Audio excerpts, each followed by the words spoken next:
a dit « on est au bord de la rupture ». Alors non, pas vous, monsieur le ministre, pour qualifier la politique du gouvernement en matière de logement.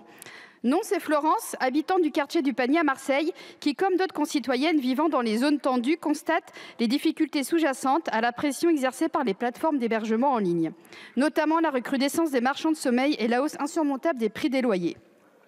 La crise du logement en France est une bombe sociale à retardement, et plus on tarde, plus la déflagration fera des dégâts. Le rapport Inégalité à tous les étages d'Oxfam, paru ce lundi, ne peut pas être plus clair. Pour des millions de citoyennes et citoyens, il est devenu quasi impossible d'accéder au logement. À Marseille, les habitants du Panier ne reconnaissent plus leur quartier. Autrefois village, désormais vidé de ses boulangeries, fleuristes, pharmacies, au profit de locations touristiques.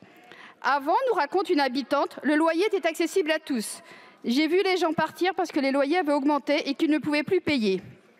Depuis 40 ans, les prix des loyers ont été multipliés par 2,6.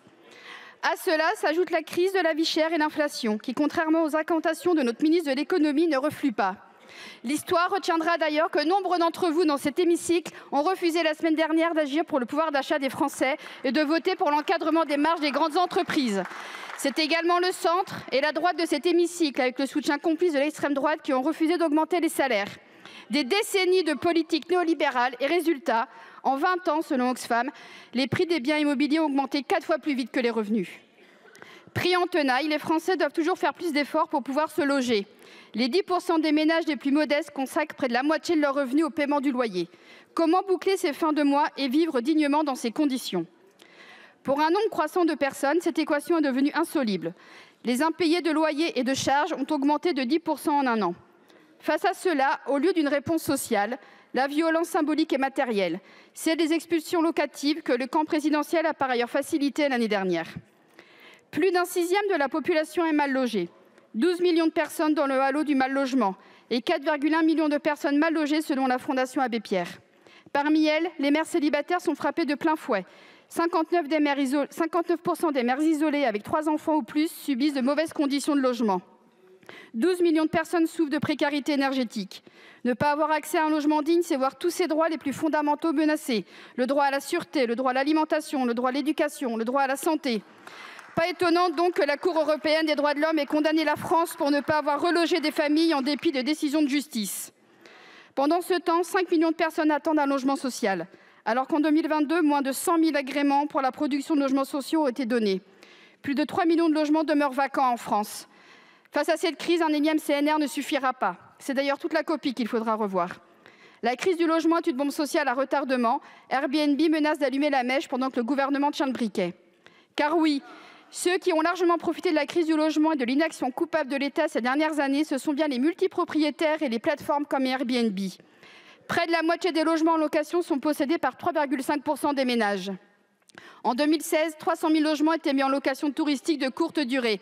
En 2021, leur nombre a plus que doublé, passant à 800 000.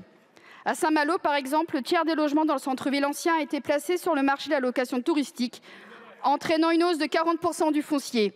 Pour les commerces de proximité, les résidents, impossible désormais de payer des loyers toujours plus exorbitants.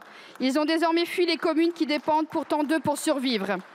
Ceci encouragé par nos finances publiques. Les politiques menées jusqu'ici ont refusé de réellement imposer le capital et ont multiplié les niches fiscales en faveur de la location touristique, jusqu'à 71% d'abattement fiscal. En 2021, Airbnb France affiche un chiffre d'affaires de près de 35 millions d'euros. Et devinez combien le groupe a payé en impôts sur les bénéfices cette année-là? Même pas 370 000 euros. Grâce à cet argent économisé, le groupe a aussi pu se payer le luxe de doubler ses dépenses de lobbying en l'espace de 10 ans. Pour Airbnb, c'est jackpot à tous les étages. Il est urgent de mettre fin à cette situation absurde et injuste. La PPL que nous examinons marque un premier pas essentiel, mais pas la fin du combat. Dès aujourd'hui, finissons-en avec les niches fiscales indécentes dont bénéficient Airbnb et les profiteurs de la crise du logement. Alors que 6 millions de logements sont des passoires énergétiques, empêchons leurs propriétaires de les convertir en meublés de tourisme. Permettons la mise en place d'un régime d'autorisation préalable pour transformer les logements en location touristique professionnelle. Le groupe LFI votera pour cette première avancée. Avec en ligne de mire la suite des combats à porter, la construction d'1 million de logements sociaux, la garantie universelle des loyers, l'interdiction des expulsions sans relogement. Il faut que la voix des hommes sans voix empêche les puissants de dormir, disait l'abbé Pierre.